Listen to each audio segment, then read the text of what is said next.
Vet ek, ot ek hek, vinga methi ol, neter olla niu, geri undaver och geffin oðni, sjálfur mer og þeim meði, mangi vet, hvers of rotum ren. Vid helvi mig seldu ne vid hornigi, nösta ek nider, nam ek upp runar, uppon din namn fäll ek oftar thadam. I know that I hung on a windy tree 9 long nights, wounded with a spear, dedicated to Odin, myself to myself, on that tree of which no man knows from where its roots run. No bread did they give me, nor a drink from a horn. Downwards I peered, I took up the runes, screaming I took them, then I fell back from there. What I just recited in my best attempt at reconstructed Old Norse were 2 strophes from Hávamál, a long poem from the Codex Regius, a collection of Norse literature and philosophy from the Viking Age. Many cultures have a mythological explanation for the origin of their writing system. The ancient Egyptians believed it was Thoth, the moon god of wisdom, intelligence, and magic, who created hieroglyphs and language more broadly. For the Greeks, it was Hermes. For the Romans, Mercury. For the Maya, it was Itzamna, the god of heaven itself. And the runes are no exception. In Norse mythology, it was Odin, king of the gods, who bestowed them upon the ancient Germanic peoples after sacrificing himself for 9 days. Throughout this course, we've examined a wide array of writing systems and scribal traditions from around the world.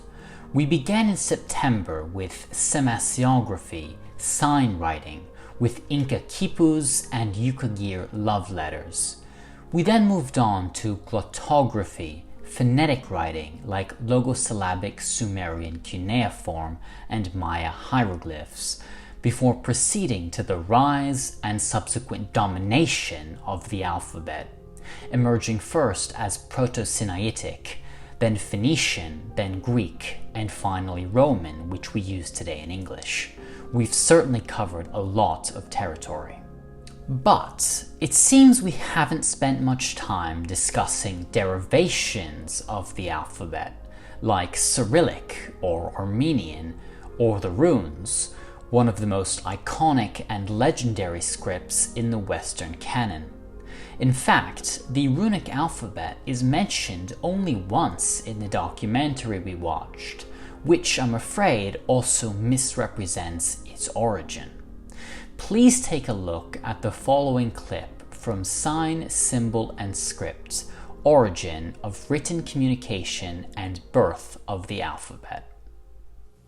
The Greek alphabet was eventually adapted to the Roman Latin alphabet, with some modifications. In due course, the Russians and Runic languages, Nordic and Icelandic, borrowed this alphabet from the Romans. In the 25 years since that documentary was produced, new research has come to challenge the notion that Runic languages borrowed their alphabet from the Romans. In reality, it was likely quite a bit more complicated. And with the assistance of Old Norse specialist Dr. Jackson Crawford, I'd like to explain why. Incidentally, the documentary made another mistake there. The Russian or early Cyrillic script was based not on the Roman alphabet, but on the Greek. Before we begin, however, it's important to establish what the runes actually are. You may have seen them in illustrations, in movies, or perhaps in person when traveling to Scandinavia. Runes refer to the letters used in alphabets by several Germanic peoples before the adoption of the Roman or Latin alphabet, which virtually all of Northern Europe uses today. But 1,000 years ago, the scribal scene was very different. There are actually multiple runic alphabets, which are known as Futhark for the first 6 letters of the earliest script, Elder Futhark. Dating between 150 to 800 AD, the first runic alphabet was used for writing Proto-Norse, a northern derivation of Proto-Germanic.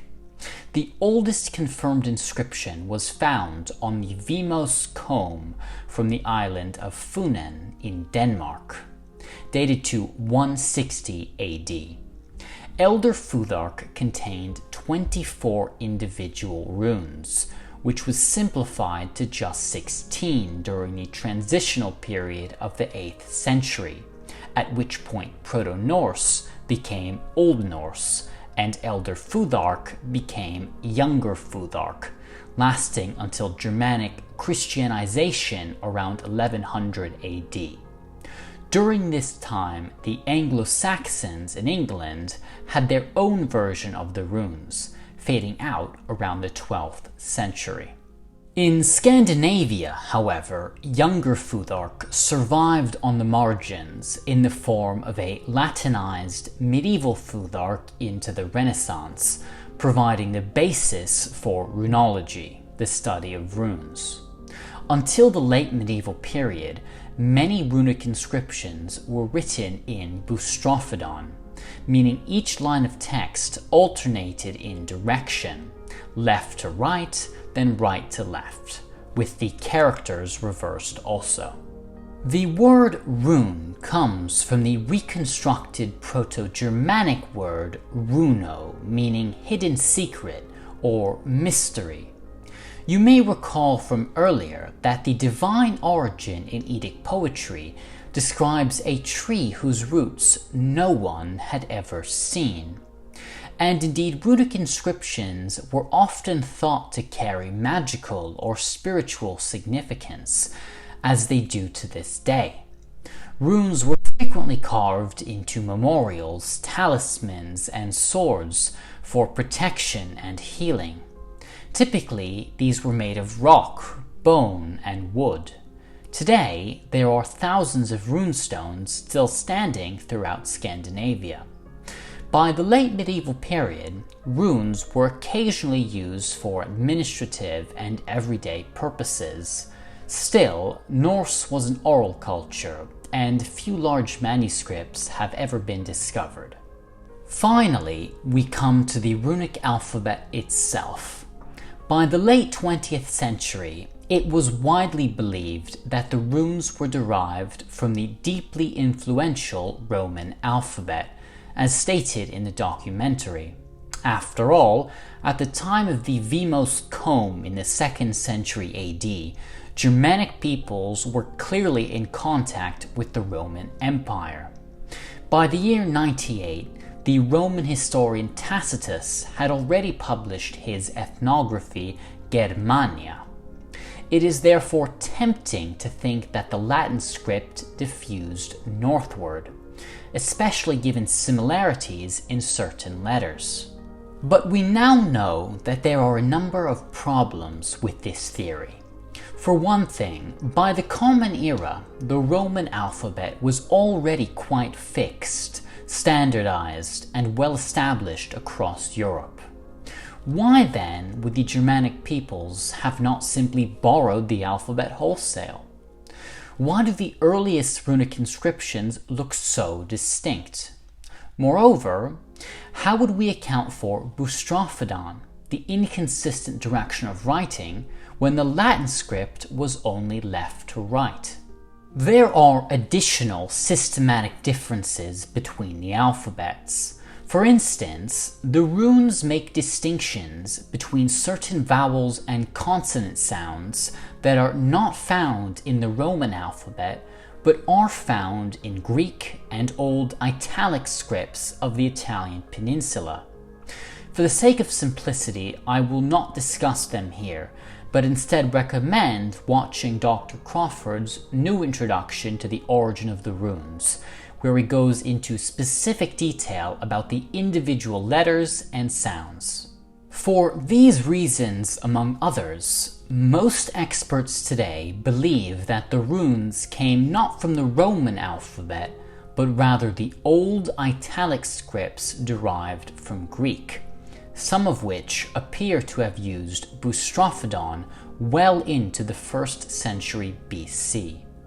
Thus, although they share a common lineage, the Roman alphabet should not be considered the parent script of the runes. Rather, they could be described as first cousins. Likely candidates for a runic parent include a Northern Etruscan or Alpine alphabet, such as Venetic, Raetic, Communic, or Lepontic. Certainly Germanic peoples would have encountered each of these, and it's possible that the early runes had their origins in multiple related sources. One important yet controversial piece of evidence for this narrative comes from the Negau helmets found in northeastern Slovenia. Dating between the 3rd and 4th century BC, they contain an inscription in one of these old italic scripts that bears the Germanic name Harigast. It's worth noting here that the elder Futhark inscribed on the aforementioned Vimos comb, which comes several centuries later, already presents a confident and coherent script, strongly implying an earlier history of development. Thus, the timeline could work, although writing on the rest of the helmets is not Germanic in nature. Nevertheless, whether or not the name represents a very early runic inscription, or merely the name of a foreigner in some Northern Etruscan alphabet, it's very telling that they're similar enough for it to be difficult to determine which is being used. That should be a potent indication that the origin of the runes has much to do with these Greek-derived italic scripts. And so, although unconfirmed, it seems highly probable that the origin of the runes can be found in the Northern Etruscan alphabets of the Alps, but with some borrowings from the Latin script to suit Germanic phonetics. Competing theories do exist, including both a Western Germanic and Gothic hypothesis, but emerging evidence from Europe continues to support the Old Italic theory. Still, many questions remain unanswered, and there is much work to be done in the realm of runology. In closing, I wish to express my gratitude to Dr. Jackson Crawford for his wonderful resources on this subject, from which I have borrowed heavily. If this material interests you, I would highly encourage taking a look at his Old Norse channel on YouTube. I do hope this video was illuminating. If you were paying attention, you assuredly know more about runes now than 99.99% of the population. And with that, I thank you very much for watching.